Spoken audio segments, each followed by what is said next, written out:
Started. Going to talk about Interview with the Vampire. Hello, horror fans. Pete here from the Lasser Cast, and it is raining like crazy in Texas. What's it like in New York right now, Danny? We just came home from Long Island, and Athena was going to sleep in the car and couldn't because she was so scared of the torrential downpour that I drove through.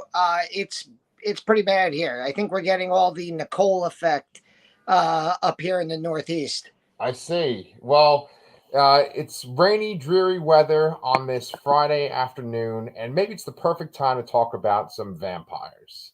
So today, Danny and I are talking about AMC's Interview with the Vampire. It's a new show, it's a new take. It's very different from the 1994 Interview with the Vampire movie with Tom Cruise and Brad Pitt. Danny, I recall hearing your wife saying that this show has the best version of Lestat ever. Do you back that up? I mean, I think he's the best part of the show, and I think both leads are fantastic. Agreed. Um, I we were both kind of on the fence about this show, Okay. and they put the first episode because AMC Shutter is actually like a subsidiary of AMC, so Shutter actually put up the first episode of Mm-hmm. this, and originally it was like on AMC Plus, which I didn't have, and Right. I didn't realize that I'd be able to watch it on demand on I have DirecTV now, so I was actually able to watch it. But Athena and I decided to give the first episode a shot on Shutter when it was uploaded, Yes. and the first episode felt in and of itself like a movie. It was like an hour and 15 minutes long. It was, I think, commercial free, and it was just great. Like, it hooked me right away. There's been a bunch of shows that Athena and I have started, gotten a few episodes into, and then kind of lost track of time. Mm-hmm. We watched the first two episodes of Sandman. We never got back to it. I know, I've heard it's great, but we weren't loving it, so we never Okay. finished it. We try to watch the Marvel shows together. We never finished Miss Marvel or She-Hulk. Right. Not because we weren't enjoying them, just because they just got lost in the ether, of work and tiredness. This show, we have like appointment viewing to watch all 6 episodes, and we were playing a little catch up. When I found this on demand, it was already like 3 episodes in, and we caught up, and we are ready for Sunday's finale. Yeah, as far as Lestat, uh, I remember my dad, who was a huge horror reader. I mean, he watched some horror too, but he was more a reader of horror. Big Stephen King fan, and he was a huge Anne Rice fan. And I remember Yeah. him and a lot of other people complaining back in 1994 when we were only 12 years old. I remember a lot of people being upset about the casting of Tom Cruise and Yes. that he was just not right for the role. Right. Now, I had no idea, and my dad took me to see Interview with a Vampire in the movies, and I didn't know how Lestat was written, so I thought he was cool. I obviously, in the movie, you like Louis better because Brad Pitt's really the main character. He's Yeah. the protagonist versus the antagonist. I will say that in the movie, and I want to preface this by saying this came out in 95 or 94. 94. So we were 12. Okay. I instantly had a crush on Kirsten Dunst the minute I saw her. Yeah. And I was like, wow, Claudia, my goodness, like, she's a 12-year-old that I would like to run into in junior high school. And I became a huge fan of her, like, for the like, I loved her in Spider-Man, up until Spider-Man 3. But I was a huge Kirsten Dunst fan because of this movie. And I want to preface that does not make me creepy. I was also 12 when I saw it. Her birthday, I looked her up when IMDb became a thing in the early days of the internet. Her birthday is actually the day before mine in 1982. There you So go. her birthday is April 30th. Mine is May 1st. Again, not creepy. We are the same age. I was not fawning over a young child. Yes. And so, it sounds like that movie had an impact on you. It actually had an impact on me as well. One thing I should preface this with is that I've read a few of the vampire books. I haven't read the whole series. I haven't read the whole Vampire Chronicles, but I've read From the Vampire Lestat On, which is the second book. Interview with the Vampire is the first. It was published in 1976, written by Anne Rice. Some interesting facts, and maybe we'll kind of tie this in later in our discussion, is that Claudia, who you were just talking about, in the book is 5 years old. In the movie that you were just talking about, she's portrayed to be like about 10 years old, between 10 and 12. In this show, she's 14 when she becomes a vampire. The actress that plays Claudia on the show, Bailey Bass, she is 19 years old, that actress. I thought, oh, okay. Because I thought the show made a reference to her being like almost a legal adult, and so I didn't realize she was only 14. I thought she was 16. I think I think that it adds more things that the show can do to make her older. And again, having a 5-year-old vampire would be very interesting, but poses some very obvious questions about how you do the filmmaking, how you do the show running of that. Whereas if you make her almost a teenager / young adult, it's a lot easier to write that character and have her be on screen with these two incredible leads who are who the show is about. Yeah, and she's such a focus of this show. She pretty much comes in by the end of the third episode, yeah. And she's on right now. And the show really is like the first half of the book. It's the first half of the movie. It's the dynamic between Lestat, Louis, and Claudia. And in further research, I found out that Claudia is based upon Anne Rice's daughter, who did die. Her real life daughter's name was Claudia, and she died. Go ahead. Did I read? I was reading on IMDb. Did Anne Rice base Lestat on her husband? Correct. I mean, so that's why I think it's so. If Anne Rice's husband looked like Sam Reed, then plus Anne Rice. I mean, my goodness. She was having a good time in New Orleans, I think. But what's interesting about this show, right, is when you watch this show. Okay, my very first reaction for the first episode was, okay, they fundamentally changed the story because now you've changed the race of a character. Now there's been shows like Bridgerton where you have black actors playing British nobility, and it's just it's not even an issue. It's not even addressed, right? In this show, they're okay, well, we're going to tell the story. He's a black character, and we're going to change it though. They're making the show essentially 100 years further into the future than when Louis became a vampire in the movie or the book. And so now we're in New Orleans, and Louis is completely different. The Louis in the movie, at least the Brad Pitt version, I think his family owned land and he had a plantation and he was wealthy, and his wife and kids had died. In this, Louis is he owns he's a pimp at the very beginning. Yeah. So he's doing well financially, but he's also a black eye on his family because especially his brother, who is only around for one episode, but he was great. I didn't write down the actor's name, but Paul, his brother Paul, who he's portrayed, it kind of feels like he might be in some ways either I don't know, autistic maybe in some way. But he's also very religious, and it pains him especially that his brother is a brothel owner or runs a brothel, and that he is doing these ungodly things. And Paul is trying to really save Louis' soul, which is ironic because Louis is not only, as you mentioned, he's not only black in this show, he's also gay in this show. So, you're making the main character a double minority in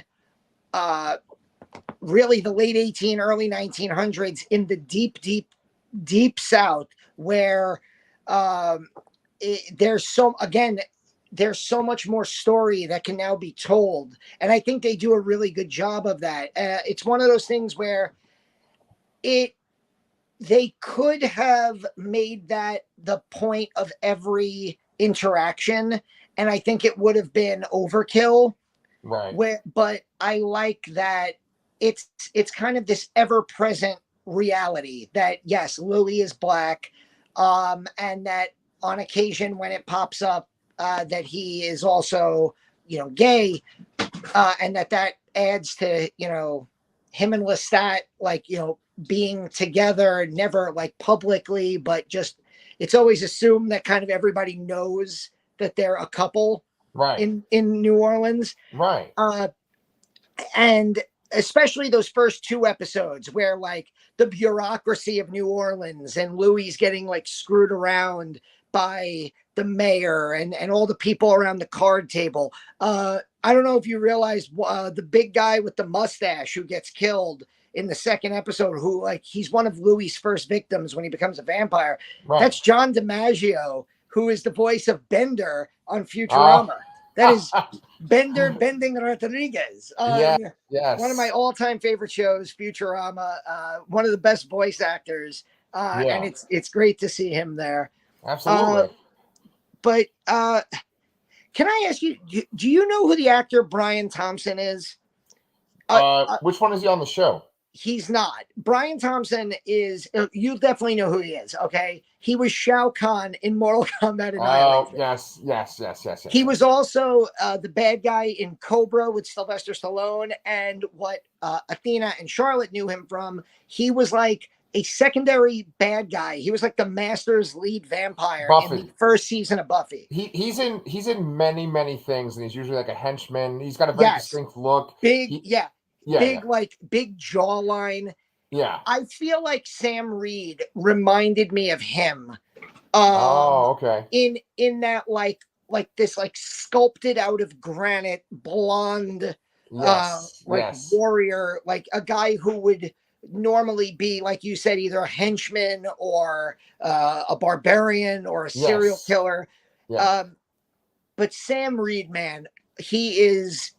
I mean, I loved Jacob Anderson, who plays Louis, was Grey Worm on Game of Thrones.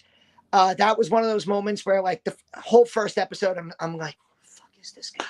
I know him from somewhere. And then I look him up, and I'm like, of course it's Grey Worm. Yeah.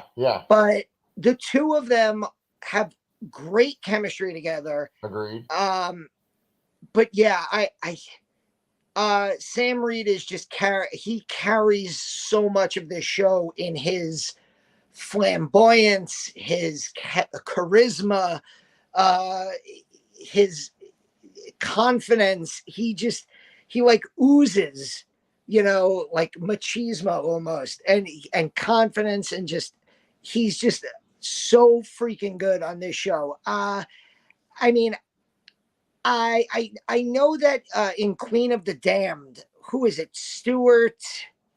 I know who you're talking about. The one that's from American Beauty, right? Yeah, no, he's not from American Beauty. Oh, I know which actor you're talking about. I'll look it up. He played opposite. He played Lestat to Aaliyah in that movie, and like between him and Stuart Townsend. Stuart Townsend? Yeah. Okay. Between those two, I mean, I think Sam Reed is easily the best Lestat that we've ever had so far. Yeah. And I think Jacob Anderson's doing a hell of a job of being being Louis. So yeah. Go ahead. Well, I mean, the thing is, right, is that when you watch Louis, even though he's played by Brad Pitt, right? Brad Pitt's great in everything, but Louis kind of a lame character in the movie, and he is in the books too. He's just sort of this whiny guy. In this show, really gave him so much more depth and dimension, and he's a lot more interesting. And I prefer the Louis in this show to the Brad Pitt version, even though I'm a huge Brad Pitt fan. I prefer this Lestat to the Tom Cruise version, even though I love Tom Cruise, and I love Tom Cruise's version of Lestat too. like I said, I didn't read the first book, but The Vampire Lestat is one of my favorite books of all time. Lestat is one of my favorite characters of all time. And the way that he's portrayed, you talk about his charisma and his confidence. Lestat, I feel like he's multiple things at once. He is sort of this kind of like foppish character who can be extremely feminine. You talked about like his like sculpted out of marble physique and being this big man, but yet he has these like very feminine looks that he does every so often, things he does with his hair. Yeah. And then he can also be a true like horror monster, like punching the priest through the head. And like in the last episode that we watched, episode 6, there's this scene where Claudia is on a train. She's trying to go to Europe. The train stops for a second. Lestat gets on it. And Sherry said the best thing. She loves this show too, by the way, my wife. She said that he seemed like David Lee Roth. When he came on, he had the conductor's hat, and he's got the conductor's head, and he's got this swagger. Like David Lee Roth has this swagger. And I mean, that's exactly what you were saying before. Like Lestat as a character in the books, he is the main character of the series, even though Louis is the main character of Interview with the Vampire. It's kind of like on The Simpsons when it starts out like you think Bart's supposed to be the main character, but then Homer becomes the main character. That's what the Vampire Chronicles is. Like Lestat is the main character. He is so like scary, charming, vulnerable. He's so many different things at once. And it just makes so much sense. I do hope that they eventually do the rest of the books in the series, and that like maybe season 3 might be like the Vampire Lestat, where we see his origin. I mean, good. We're not going to spoil it because episode 7 didn't happen yet, but it certainly is setting up that episode 7 that Claudia and Louis are going to try to kill Lestat. And I vividly remember the scene in the movie where don't they like feed him to an alligator? Isn't there like a so in the movie, so this is kind of spoilers for the show, definitely spoilers for the 1994 movie, but the vampires can't drink the blood of dead people, right? It makes them sick. So they give Brad Pitt like 2 twins to drink the blood of, but they actually poison them, and he drinks this dead blood, and then they slit his throat, and then they stick him in the swamp, and it looks like an alligator goes and gets him. Okay. Yeah. And then after that, that's how badass Lestat is. He shows up after his throat's been slit, after he's drank the blood of these dead twins, and he still attacks them, but then they set him on fire then. And that can kill the vampires in the show. But as we see from the show, the vampires are extremely powerful. And Lestat is one of the oldest ones, and Lestat's one of the most powerful vampires in these books. There's this really phenomenal sequence in episode 5 where Lestat and Louis get into a fight with each other. And you just kind of see like little bits of it as they crash through the house, and they're sort of flying through the house. And then Lestat brings Louis all the way up to the sky, flies in the sky, and then just drops him. And it's just this perfect example because, he's so menacing and so powerful.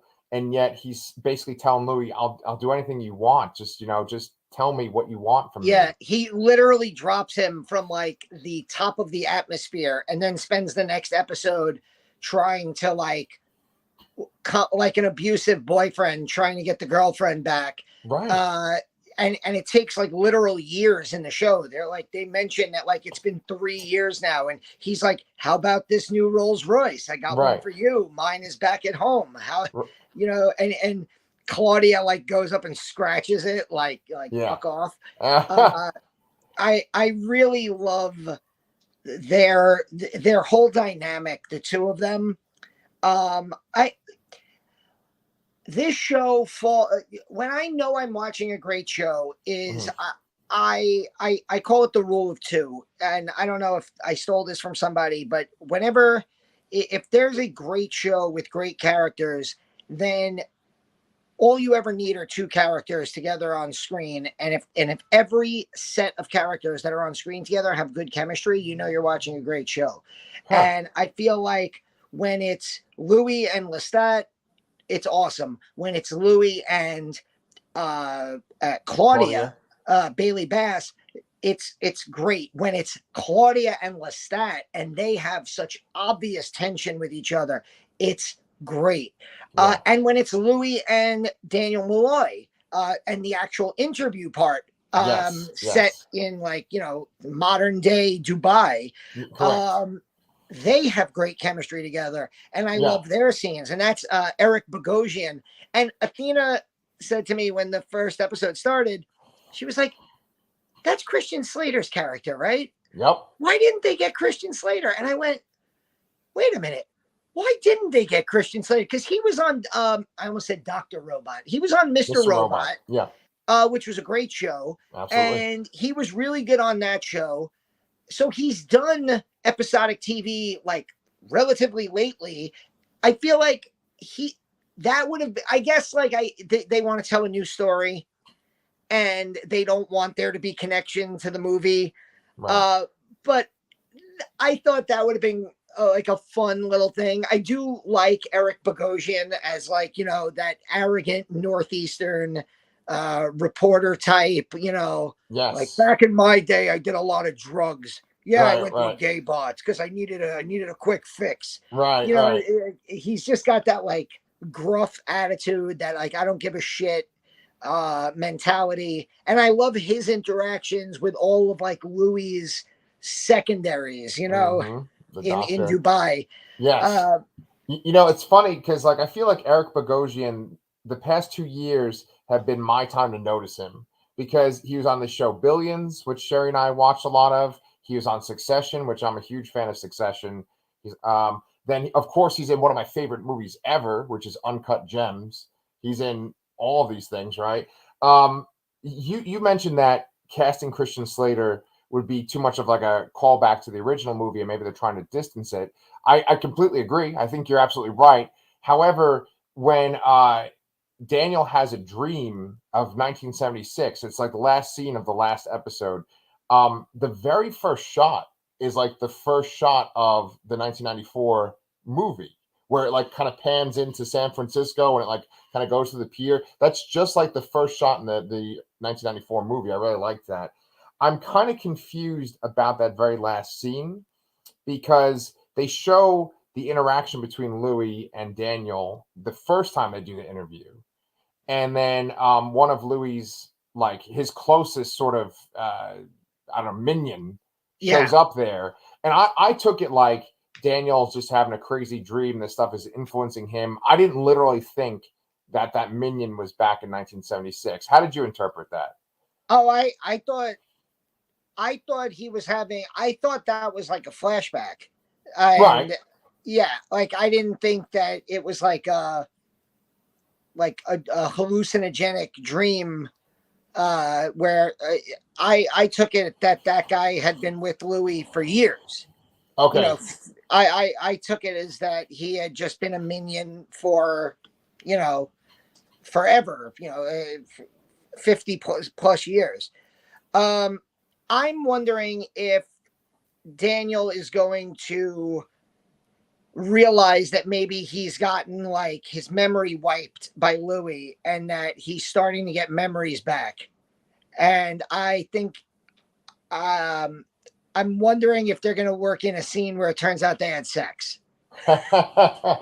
Well, that Because is I go don't know ahead. if you remember when they first mentioned that he's like, well, Daniel, you did meet me in a gay bar. And he's like, well, yeah, I was looking for a fix. They were kind of flirty in that flashback scene. They were absolutely flirty. Yeah, yeah. So, and when he wakes up and he has this like heart, it's almost as if not just he's having a dream, it's that he's remembering something that he hasn't remembered or thought about in 50 years. So I'm wondering if like this is one of the things that Louis is doing where he's kind of lifting the veil on some of these like hidden memories kind of. I just really love the show. We didn't mention the showrunner, the guy who created the show is Roland Jones or Yeah. Rollin Jones, and he's got an amazing pedigree of Sure TV. does. Yep. He did, Friday Night Lights, Weeds, The United States of Terror, Boardwalk Empire, The Exorcist from 2016, which was a really good season plus of television. And he just did the new Perry Mason, which I Yeah, haven't watched, but my mother has, and it's she excellent. said she likes it. Yeah, So like obviously this is a guy who knows how to direct, how to write and create and produce for television, and I just think this show is fantastic. I'm pretty sure it's already set for season 2 because it is. IMDb has a season 2 listed already, Yeah, and I'm really excited about the possibility of, like you said, this feels like the first half of the movie. right. So are we going to meet Armand? Are we going to meet all of the other vampires in Europe? Is Claudia going to, obviously Claudia is not there now, so you know it's going to lead to some kind of horrific scene like it was in the 94 original. um who was Stephen Ray's character? Do you remember? Is Stephen Ray from The Crying Game? Yes, and Yeah, V for he. Vendetta. Yeah, right. He's the one that meets Louis in France, and he climbs up in that tunnel. Do you remember he's like upside down in the tunnel? They both have top hats on. He's Yes, from that theater that Armand is in. is he? But isn't he the one? Was it him or Armand that killed Claudia? It was him and a bunch of those vampires, not Yeah. Armand. Yeah, Okay. yeah. Yeah. But Um. But like yeah, with I'm the just like excited at the possibilities of what could come next. And if the show does well, then like you said, we can get into more of Anne Rice's vampire mythology and the vampire Lestat and yeah, all of that stuff. And doesn't AMC also have the Mayfair Witches coming correct. out too? Yeah. Are So those universes connected at all? 1,000%. Yes, yeah. So as you kind of go deeper into the Vampire Chronicles, you start to see stuff with like spirits and like witches, and that eventually ties into the Mayfair Witches books. And there's 3 of those. AMC, or I believe Warner Brothers, purchased the rights to 18 Anne Rice books, and the majority of those are the vampire books. But then there's 3 Mayfair Witches books. She actually has like a mummy book that's like a standalone mummy story too. So that's like something else they could do. Um, but Sherry is a big fan of Anne Rice, just like I am. And she says that those witches books are actually better than the vampire books. So I'm Wow. excited. However, the showrunners for the Mayfair Witches show, it's not the same showrunner as this. It's 2 women. Okay. So I don't. It might be different, but I think the show is great. Like one of the things I was saying at the very beginning is it was like, oh, it seems so different because you have this black character for Louis now, and they are playing up like the homosexual nature. I know that in the 1994 movie, there's certainly homosexual overtones, but it's never like overt. Like you don't actually see them having sex, whereas in this, they're having sex all the time, right? And so I I thought, mean, you don't see Tom Cruise and Brad Pitt have sex by like lifting each other off the ground and like spinning around naked in a room. No, that doesn't happen. right, But right. But so like I thought that, and I got worried that this was going to be like, oh well, we have to remake this and we have to focus on this black aspect of it and the gay aspect of it. But that's not what the show is about. The show is about these characters, and everything from the original story is intact. It's just the details are different. It still follows the exact same kind of story arc as the original book and the 1994 movie. I mean, it's basically like Louis has a major problem in his life. In the movie, his family dies, right? In this, he's dealing with these issues of race because he's this black man in Louisiana. you know, Go ahead. he's also dealing with. I love the inner turmoil of Louis's relationship with his family. The fact that his brother, like we said in that first episode, Paul is basically walking into the street and like outside of his brothel, like calling him out and like telling the whole community that they're going to hell. And there's an amazing moment at the end of the first episode where they're like hanging out on a roof together, Mm-hmm. and Paul just kind of turns and is walking, and you don't think about it, and he Mm-hmm. just walks off the roof. Yep. And his mother completely blames him for Paul's death. Mm-hmm. And there's all of this, and that's basically, I think, Louis's last night before he gives in to becoming a vampire. That's and right. He gets bitten. He says like that was the last sunrise he ever saw. Right. And so he's dealing with, like, he calls Paul his best friend. He watches his brother commit suicide.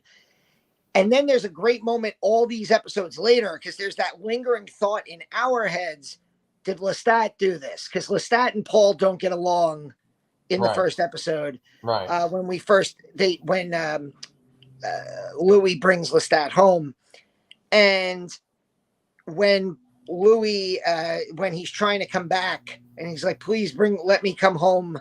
They force him to like tell the truth about things, and he asks him, "Did you kill Paul?" And he says, "Absolutely not. I would never have done that." I don't know if that's Lestat lying to get back into the good graces, but as far as we know so far, Paul just committed suicide. His mother blames him for that. His sister has 2 kids. She wants Louis to be a big part of their life, but of course he can't now because he's a vampire. And there's just, you're watching like Louis's, I feel like this show does such a good job with that question of, I feel like every horror fan has wrestled with the question of, would you become a vampire if you had the chance? Right. Would you take eternal life, and if it and like super strength and like no, just being able to do all these vampire things, if it meant all the things that come with it. And this show really makes you, like, shows you that all of the things that Louis didn't think about when he just gave in to Lestat. Mm-hmm. And like how he slowly loses his family, his mother's disowning of him, his sister slowly disowns him, and then everything else gets taken from him throughout the episode. And yeah, throughout the series, and I think the show does such a good job of like pointing out the pros and the cons of eternal life. Yes.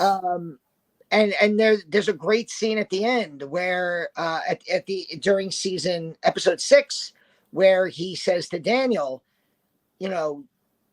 I'll turn you now if you want. Right. And Daniel, who has Parkinson's in the show, they bring up, and he's starting to get very shaky. Yeah. And he says, why would I do it now? I'm an old man. So what? I'll get to live and watch my daughter die. Right. I'll get to watch her grow up, get married, and die, and I'll still be this old man. Like, right. What's the point now? Right. And you also see it from Claudia's point of view, because she is stuck in the body of a teenager forever. Right, and, a prepubescent teenager. Yeah. And there's a ton that goes into that relationship. And I think, again, Bailey Bass does such a good job of portraying those emotions. Yep. I know we're past 30 minutes, but like I could talk about this show all night. I'm so glad that I decided to watch this, and because we are also covering another show on your other channel, Comic Books Transformed. You and I are covering The Peripheral with Chloe Grace Moretz. Yes. And that show has not captured my interest as much as Interview with a Vampire has. Yes. It's not bad, but I don't think it's as good as this show. So of the 2 shows that I'm like deeply involved in right now, this is easily my favorite one. Yeah. But if you go to Comic Books Transformed on YouTube and Spotify, you'll hear us talk about The Peripheral. That's right. Tomorrow, Saturday or Sunday? We'll record tomorrow. Yeah. But I was gonna say, I actually was watching a lot of that last Peripheral episode before we recorded, and it's kind of different. I think you'll be into this one. Okay, good. Nice. Yeah. But then one thing that Danny I'm sure was going to bring up too is just that we are going to cover the finale of Interview with the Vampire as well. So, like some of the things that we maybe didn't cover today, we'll cover in that last episode too. But the finale premieres this Sunday. And so, either we're going to get it up Sunday night or Monday morning. We'll get it out to y'all. But yeah, man, we got a lot of shit coming up. There's always horror writer interviews that are coming up on this channel. I've interviewed like 4 or 5 fucking people recently, and I'm just editing them and putting them up. And that is it for tonight. You got anything else you want to plug real quick? No, not right this second. I mean, whenever I watch a horror movie that I'm interested in, I could pop up a video in a few minutes. I'm in the middle of this really weird, disgusting movie now. I'm watching all jacked up full of worms, which is very bizarre. Yeah. And I just watched an amazing Japanese Evil Dead movie called Bloody Muscle Bodybuilder in Hell, which is on Shudder. So there's always great stuff on Shudder. I'm a couple episodes behind on Chucky season 2, but Chucky season 2 has been absolutely bonkers. And I'll probably do a review of episodes 4 and 5 together before the next episode comes out on Wednesday. Nice. But yeah, that's pretty much it. I can't wait for the season finale of Anne Rice's Interview with a Vampire. Can't wait to talk about that with you either Sunday or Monday. Beautiful. Yeah. So yeah, if you guys have not subscribed to the Lastercast, as you can see, we put out a ton of horror videos every week. So make sure you subscribe. We could use the likes and let us know, what are you thinking about this AMC Interview with the Vampire? We will talk to you guys on Sunday.